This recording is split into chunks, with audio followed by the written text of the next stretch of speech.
¿Cómo pudieron interpretar los antiguos egipcios esas marcas de la naturaleza? Algo que nosotros interpretamos como una casualidad, un capricho de la roca, y sin embargo, en esas formas, los antiguos egipcios vieron dioses.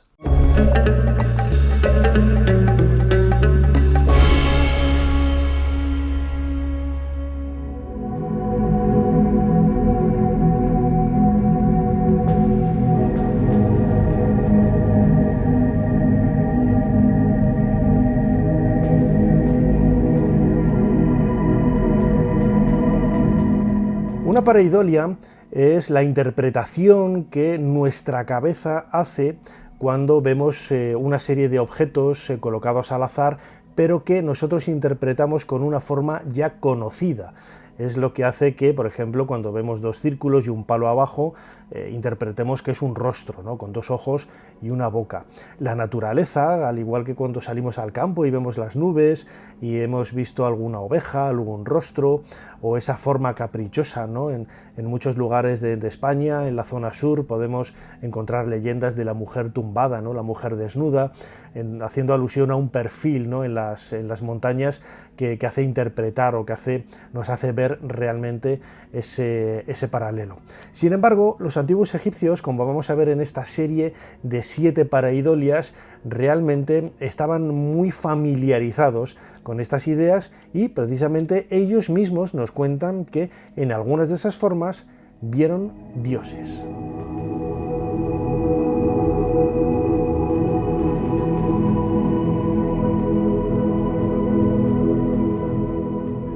Uno de los más populares es Gebel Barkal. Gebel Barkal es un templo del dios Amón que se encuentra al norte del actual Sudán del Norte, en lo que entonces era parte del reino de Egipto, en la época de los faraones. Allí Tutmosis III protagonizó, mejor dicho, una batalla precisamente con los habitantes de esta zona, que hoy podemos ver en esa estela de Gebel Barkal que podemos encontrar en Estados Unidos, ¿no? Bueno, pues lo más llamativo de todo es la forma que tiene la montaña en cuyo pie se levanta este templo del dios Amón. Bueno, pues a simple vista todo parece indicar que hay una especie de penacho de roca que sobresale por uno de los extremos. Esto que a nosotros nos puede parecer una cobra, un saliente natural de la montaña, precisamente los antiguos egipcios lo veían así. Y cuando entramos y observamos los relieves del templo y de los monumentos que hay en Gebel Barkal, observamos que efectivamente cuando ellos dibujaban la montaña, dibujaban una cobra en ese lugar que hoy nosotros interpretamos como ese penacho de roca, incluso que parece tener una corona del Alto y del Bajo Egipto, ¿no? Bueno, pues esta casualidad es quizás uno de los primeros ejemplos que podemos colocar en esta lista de pareidolias y que nos hace ver una vez más cómo interpretaban los antiguos egipcios esas formas caprichosas, naturales de la naturaleza, para ver en ellos el significado o mensajes incluso de los dioses.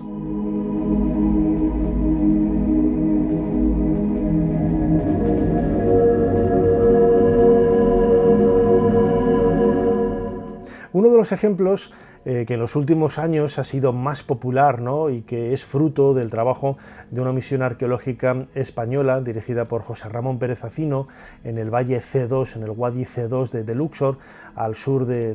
Deir el-Bahari, es también uno de los más extraordinarios, ¿no? Y curiosamente ese descubrimiento lo correalicé yo en el año 2013. En aquella época yo acompañaba a María Belchi, fotógrafa, y en un momento dado ella, cuando estábamos deambulando por un camino que lleva al escondite de momias reales de Deir el-Bahari, ella gritó: "Mira, Hathor", y efectivamente, en el lado contrario del circo rocoso había a todas luces un rostro de mujer emanando, ¿no? saliendo de esa pared rocosa. Yo se lo comenté a José Manuel Galán, director del proyecto de Chejutí, y él fue quien me recomendó que lo hablara con José Ramón Pérez Acino, cuya tesis doctoral y muy buen amigo había versado sobre la arqueología del paisaje. Bueno, pues José Ramón se emocionó al momento de que yo le enseñé estas primeras fotografías allá por el año 2013, y fue cuando él mismo empezó a llevar a cabo este proyecto, ¿no? Basándose un poco en este descubrimiento de María Belchi, que curiosamente hoy no podía ser menos la fotógrafa de esa misión arqueológica. Lo que vemos en la pared es un saliente en forma de rostro, parecido, ¿no?, a los mascarones de los ataúdes que podemos ver en la historia de Egipto, ¿no? El paralelo con la diosa Hathor saliendo de la montaña, como vemos en algunas imágenes del libro de los muertos, es muy clara, ¿no? Y todo parece indicar, a colación, ¿no?, a raíz de los descubrimientos ya realizados en varias campañas por José Ramón Pérez Acino de la Universidad Complutense de Madrid, que efectivamente este rostro pudo haber sido visto por los antiguos egipcios como una muestra, ¿no?, de esa diosa Hathor saliendo de la montaña, de ese lugar funerario, de esa montaña de Tebas, en donde quizás ellos interpretaban que comenzaba el viaje del difunto para adentrarse en el mundo del más allá. Por eso yo estoy muy orgulloso, ¿no?, por así decirlo, de este co-descubrimiento del rostro. Además, en la novela El sueño de los faraones, en donde cuento precisamente la historia del descubrimiento del escondite de momias de Deir el-Bahari, la protagonista de la novela, Mariam, en un momento dado, cuando va con Emile Bruce caminando por este emplazamiento, hace una llamada de atención, ya lo publicábamos en 2014, sobre el significado, ¿no?, y esa pareidolia que interpretaban, ¿no?, los antiguos egipcios en forma de rostro de la diosa Hathor en esta parte del valle C2, al sur de Deir el-Bahari, muy cerquita del templo de la reina Hatshepsut.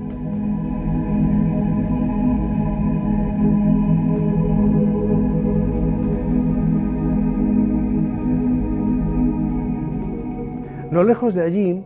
en el Valle Occidental, cerquita del Valle de los Reyes, yo recuerdo que la primera vez que viajé a Egipto, pues allá a comienzos de la década de 1990, el guía me habló de una forma rocosa, curiosa, que los cuidadores de las tumbas siempre señalaban a los turistas que se acercaban a este sitio, ¿no? Y ellos lo interpretaban con una visión del dios Horus, el dios protector también, el hijo de Osiris y de Isis, y que parece salir, ¿no?, de la roca, de la zona alta del valle, y que parece que está ahí, pues, de una forma muy similar, ¿no?, a como lo vemos en las esculturas de Horus que hay en el templo de Edfu, de época tolemaica, ¿no? Bueno, pues lo cierto es que cuando te condicionan en el pensamiento, ¿no?, y en la interpretación de esta forma rocosa, lo que ves ahí es evidentemente al dios Horus. No tenemos constancia de que los antiguos egipcios lo vieran así, pero si recreamos y pensamos un poco con cierta, no tanto imaginación, porque a mí me parece bastante evidente, ¿no?, ese pico, esos ojos, esa cabeza, ese cuerpo del halcón y sobre todo la corona del Alto y del Bajo Egipto unidas, ¿no?, en este emplazamiento, pues todo parece indicar que una vez más estamos delante de una nueva pareidolia, de un nuevo juego de luces y de sombras que los antiguos egipcios pudieran haber interpretado como una señal de la naturaleza para ver la figura de un dios en esta montaña tebana.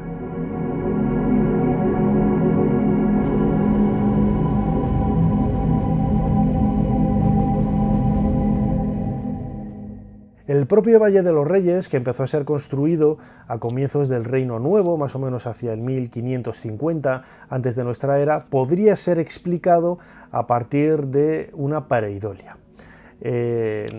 ¿Por qué? por qué se hizo ahí la necrópolis si no se hizo en otro lugar. Hoy es cierto que el Valle de los Reyes es un lugar abierto, accedemos por él, a él a través de una carretera que no existía en la antigüedad. Hay que pensar que el acceso de ahora es un acceso pues que se ha construido, ¿no?, de forma artificiosa por medio de pólvora, por medio de dinamita, abriendo hueco, ¿no?, a la vía natural del wadi, del valle que llevaba hasta allí, ¿no? En el extremo sur del valle hay una pirámide natural, lo que los egipcios en la actualidad llaman la montaña de Kurna, ese cuerno de Kurna, en donde quizás esté la clave para explicar cuál es la razón de por qué el Valle de los Reyes está donde está.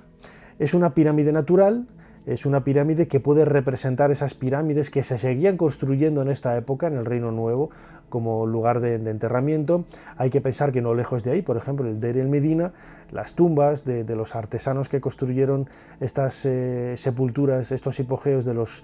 faraones, muchas de ellas están rematadas con una pirámide, ¿no? Y en los propios textos, en los propios papiros del Libro de los Muertos, cuando aparece el difunto delante de su tumba,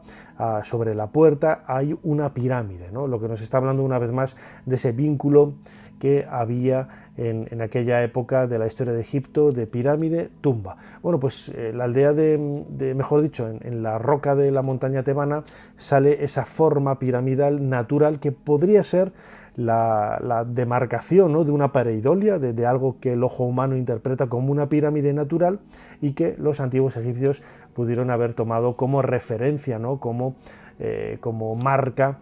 sagrada, natural de esta necrópolis, y construir en ese valle las tumbas de sus reyes.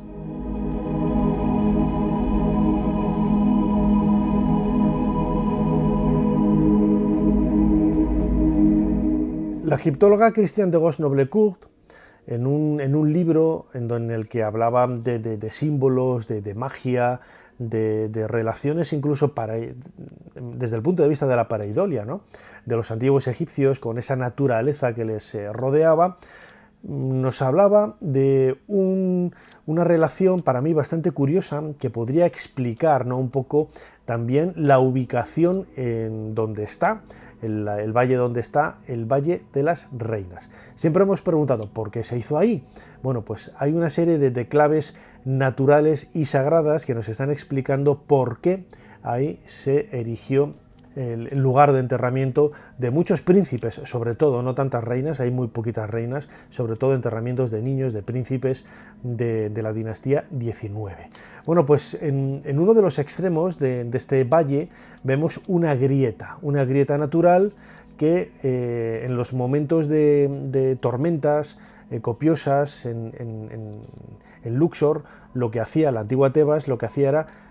precipitar agua sobre ese valle, ¿no?, dando vida, dando pues quizás un guiño, ¿no?, de esas aguas primigenias o de esas aguas tan saludables, ¿no?, que originaban la vida en esta necrópolis. Curiosamente, Christiane de Gosse-Noblecourt nos está llamando la atención sobre dos formas curiosas que aparecen a ambos lados de esta grieta. A la izquierda, según lo vemos de frente, vemos una suerte de cabeza de vaca con unos cuernos, podría ser la representación de la diosa vaca Hathor, la diosa de la necrópolis, como veíamos antes en ese risco rocoso del valle C2, y a la derecha vemos un hipopótamo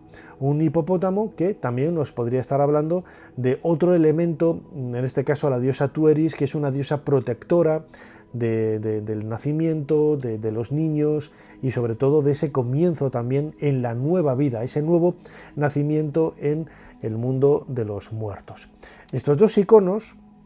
estas dos pareidolias conectadas con esa grieta de la que surgía agua, que podría ser también una representación de una especie de vagina gigante a través de la cual nosotros nos vemos abocados al nacimiento en ese mundo del inframundo, valga la redundancia, en el más allá. Todos estos conceptos, todas estas imágenes podrían estar relacionadas con el nacimiento en ese más allá, aquí en esta necrópolis del Valle de las Reinas, lo que justificaría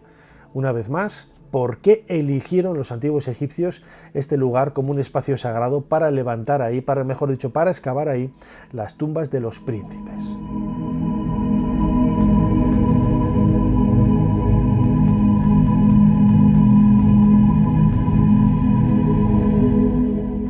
En sexto lugar, vamos a dedicar esta lista de pareidolias que los antiguos egipcios pudieron haber interpretado como una señal, un elemento mágico que sacralizaba ese espacio de la montaña o del desierto o de la roca, ¿no?, que emanaba del suelo sagrado de Egipto. En este sexto lugar, como digo, está el trabajo de Anthony Donoghue, un egiptólogo británico que falleció hace relativamente pocos años y que él publicó en la revista Antiquity, en el número 66, un artículo en donde ya en el año 1992 nos estaba hablando de cómo el circo rocoso que se abre por encima del templo de la diosa, de la reina Hatshepsut, en Der el-Bahari, hay una cobra saliente que podría ser la seña que sacralizaba y sobre todo daba ese realengo a este emplazamiento de Der el-Bahari. Quizás desde mi punto de vista no es la clave, ¿no?, que da el significado mágico a este templo, ¿no?, porque está perfectamente orientado este-oeste con el eje del templo de Karnak, y que precisamente esté ahí el templo de Der el-Bahari de la reina Hatshepsut está, yo creo, más relacionado con Karnak que con la posición arriba de esta cobra. Pero no es más que una nueva seña que añade valor, añade información a esta historia que estamos contando. En sexto lugar, como digo, estaría esta cobra, ¿no? Hay que pensar que la cobra era por antonomasia el símbolo de la realeza, el símbolo de los reyes y reinas del antiguo Egipto. Lo vemos, por ejemplo, en la capilla, ¿no?, que protegía, mejor dicho, los vasos canopos que recogían las vísceras de la momificación de Tutankamón. Son todo cobras, ¿no?, ese friso de cobras reales con el disco solar sobre la cabeza como un elemento protector. Bueno, pues de alguna forma este circo rocoso de Der el-Bahari, que también ha sido identificado con los cuernos, ¿no?, por esa forma semicircular de la diosa Hathor como diosa protectora, tendría un elemento más, un amuleto gigante en forma de cobra, según la teoría de Anthony Donoghue, que aquí exponemos, publicada en el año 1992 en esa revista Antiquity.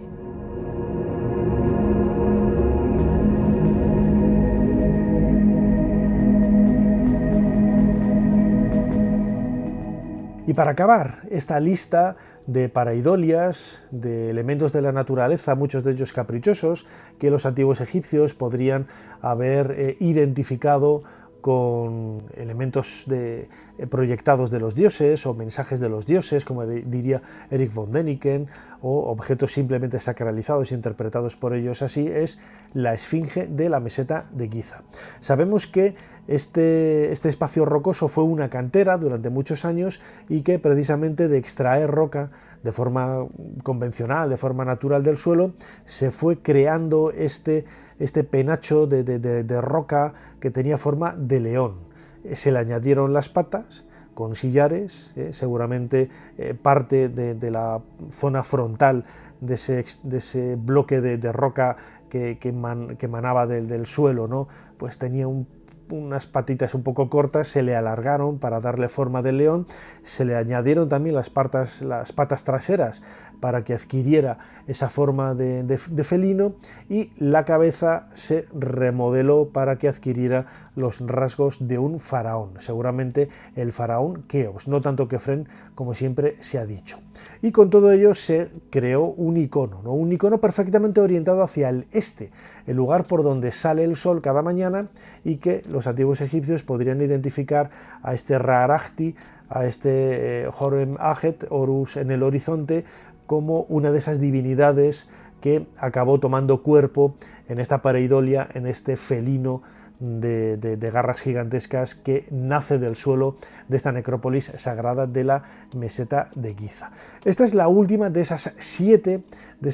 pareidolias que los antiguos egipcios pudieron haber interpretado. Algunas de ellas yo creo que son muy claras, y cuando los egipcios, como veíamos al principio, ¿no?, con la primera entrega, con ese templo de Gebel Barkal, con la presencia, ¿no?, de esa cobra en uno de sus extremos, yo creo que da un poco sentido, ¿no?, a cómo los antiguos egipcios interactuaban con la naturaleza, con ese paisaje natural que les rodeaba y sobre todo cómo interpretaban esos signos para intentar buscar una conexión con los dioses, que es con lo que nos tenemos que quedar. Espero que os haya gustado este vídeo. Tenéis más información en la descripción del mismo. Compartidlo en las redes sociales, suscribiros al canal si no lo habéis hecho hasta ahora. Ahí vais a encontrar infinidad de referencias a lo que hemos hablado, porque hemos tenido ya varios vídeos donde hablamos, por ejemplo, de la diosa Hathor, del libro de los muertos, de la esfinge de la meseta de Giza, de la reina Hatshepsut y su templo en Deir el-Bahari. Todo ello completa la información que hemos dado y parece que los vídeos se van entrelazando unos con otros. Recordad que todos los domingos a las 8 de la tarde, hora de Madrid, tenemos un nuevo vídeo bien grabado o bien un streaming en directo, y en ambos casos un chat en directo como estamos ahora disfrutando con un montón de amigos. Nos seguimos viendo aquí dentro de poco, dentro de la pirámide. Hasta pronto.